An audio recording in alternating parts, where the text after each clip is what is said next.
ቲክቶክ በጣም አደገኛ ፕላትፎርም ነው። አደገኛ ስልክ የመጨረሻ አደገኛ ነው ላልተጠቀሙበት ሰው። በጣም ጊዜን የሚወስድ ነው። ትልቁ ነገር ጊዜ ነው። ብዙዎቹ እንትናቸውን ይሄ የዛሬን ረስተው ዛሬ ላይ ምንም ሳይሰሩ እዛው ቲክቶክ ላይ ያሉ የነጋቸውን ብቻ እንዲያልሙ የሚያደርግ ነው።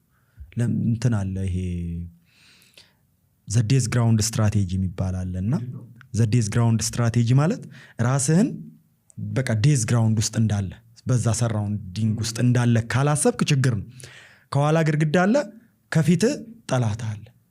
ፍለፊትን ብቻ እንትን ማለት ነው ያለብህ፣ መዋጋት ነው ያለብህ ለማሸነፍ። ብዙ ጊዜ የራሳችን ጠላት ራሳችን ነን። የራሳችን አደገኛ የሚባለው ጠላት ራሳችን ነን። ምንድነው? ፕሬዘንት ላይ ኢንጌጅ ከማድረግ ይልቅ ፊውቸራችንን ብቻ እያሰብን ቁጭ እንላለን። ወይ ደግሞ ፓስት ላይ እንታሰራለን። ከፓስት ጋር ያለን ታይ መቁረጥ አለብህ። ከዛም ደግሞ ፊውቸር ፕላን ማድረግ ነው እንጂ ፊውቸርን ቁጭ ብሎ ማሰብ ዛሬን ኢንጌጅ አታረግም። ለምሳሌ ፊውቸር የሆነ ነገር ሰው መለወጥ ይፈልጋል። ፊውቸርን ማሰብ መልካም ነው ተብለን ነው ያደግነው። ስለ ወደፊት አስብ ምናምን ይባላል። ስለ ወደፊት ማሰብ ሳይሆን እያሰብክ እዚህ ጋር እቺ ፕሬዘንቷል ኢንጌጅ ማድረግ፣ መሳተፍ፣ መንቀሳቀስ ፊውቸርን በሚያሳካል ሁኔታ። ይሄ ዘ 33 ሎ ኦፍ ዋር የሚባል ዘ 33 ስትራቴጂስ ኦፍ ዋር የሚባል መጽሐፍ አለ የሮበርት ግሪን ማለት ነው። እሱ ላይ ሩል ነምበር 4 ይሄንን ነው የሚለው። ዘ ዴዝ ግራውንድ ስትራቴጂ ነው የሚለው። ምን ማለት ነው? ራስህን ከኋላ ማይናድ ግድግዳ አለ፣ ከፊት ጠላት አለ፣ ተጋፈጥ። ዛሬ ላይ በቃ ዴዝ ግራውንድ ውስጥ ነው ያለው። አሸንፈ ነው የምትወጣው። አንቲል ዩ ዊን አትወጣም ከዛ እስክታሸንፍ ድረስ ማለት ነው። በዛ ደረጃ ነው ራስህን መጋፈጥ ያለብህ። ከኋላ ግድግዳ ስትል ከፓስት ጋር ቁረጠው። ከፓስት ያለውን ግንኙነት ቆርጠው ግድግዳ ነው ያለው። መመለሻ የለም አይደል? ወደ ፓስታችን እንመለሳለን? አንመለስም። ለጀርባ አለ ግድግዳ ሰጠ ወደፊት ነው እንትን ማለት ያለብን። ምን እንደምታደርገው ዛሬን ኢንጌጅ ታደርጋለህ። ፕሬዘንትን ኢንጌጅ ታደርግበታል ለማሸነፍ ማለት ነው። ስለዚህ ሶሻል ሚዲያው ምንድነው? ተኝቶ ስክሮል እያደረገ ሰው እዛ ጋር ስኬታማ የሆነውን ሰው ያያል። ምን ይላል? ያልማል፣ አይሰራም። ቲክቶክ እንደዛ ነው ያሰራል። ያሳልመሃል ብዙ ነገር እንድታልም በቃ እንድታልም በደንብ ያደርጋል። ብዙ ሌክዠሪ የሆኑ ነገሮችን ታያለ። በሃይማኖታዊ ስፒሪቹዋሊም ጠንካራ ነገሮችን ያሳያል። አንተን ግን ጠንካራ አያደርግም፣ አያሳትፍም። ህይወትን ስኬታማ የሆኑ በስፒሪቹዋል ህይወታቸው በጣም ስኬታማ የሆኑ ሰዎችን ታይበታል። ለመማር ትሞክራል። አንተ ተነስተ መጽሐፍ ቅዱስ አታነብም፣ ተነስተ ቅዱስ ቁርአን አታነብም።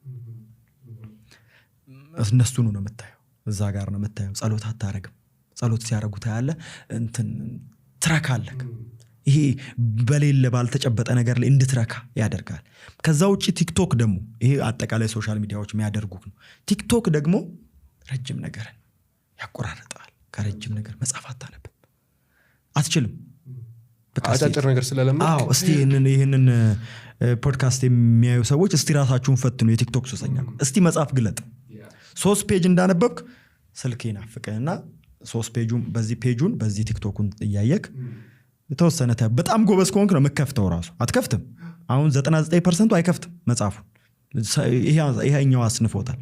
የቀረው ፐርሰንት ይከፍታል፣ ይቀጥላል።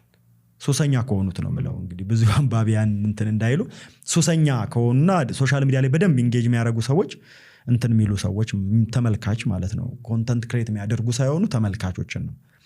ስለዚህ በዚህ አንድ ነው። በዚህ አንድ ከዛስ ይሄም ይቀራል። ወደዚህ ተጠቅልለ ደግሞ ትገባል። ይሄኛው ከባድ ነው። ከባዱን ነገር አይምሮክ ይተዋል።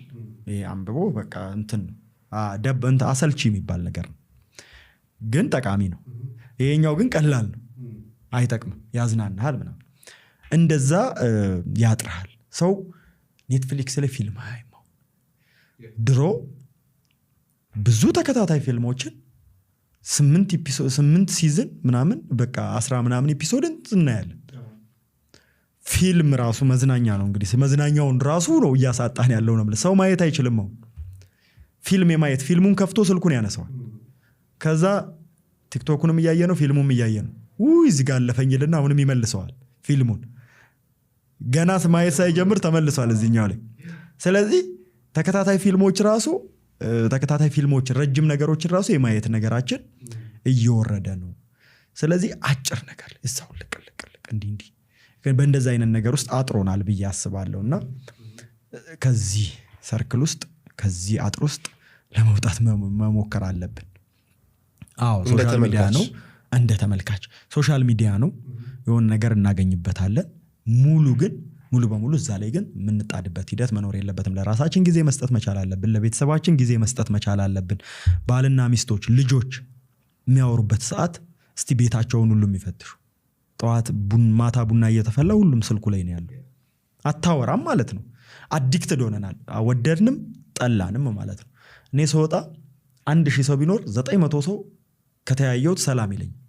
ሶሻል ሚዲያው ላይ ነው ያለው አብዛኛው ሰው። ትልቅ ሰው ምናምን ትንሽ ቀነስ ብናደርገው ጤናማ የሆነ ሂደት እንዲኖረን ማለት ነው። ቤተሰብ ፍቅር ራሱ እንዲደረጅ ገብተዋል። ሚስት በጣም ፋሽኔት የሚያደርጋትን ነገር ታያለች። ሰርፕራይዝ ሲደረግ የሆነ ሮማንቲክ የሆነ ነገር ታያለች። እሱም በዛ ጋር ያያል። እሷ ያንን ታስበዋለች፣ እሱም ያስበዋል። ግን ስላላወሩ አያረጉትም። እነሱ የሉም እኮ ለየብቻ ናቸው። እሱም ከዛ በኋላ ይጋጫሉ። ለምን? ያንን ነገር አይምሮዋ ውስጥ ከተዋለች። እሷ አይምሮዋ ውስጥ ከተው በጣም ደስተኛ ነች እሱም በማየቱ። እሷ ግን ኢንጌጅ እያደረገች አይደለም። ገብተዋል። እነሱ እያወሩ አይደለም፣ የወዳቸውን እያወሩ ምን ያስደስታታል ምን ያስደስተዋል ምናምን ነገር ውስጥ አይደለም። ያ ነገር ለትዳር ራሱ መፍረስ፣ ላለመግባባት፣ አንተ ሁሌ አብረህ ከምትኖረው ሰው ጋር ካላወራክ ምን ካላልክ ችግር ነው።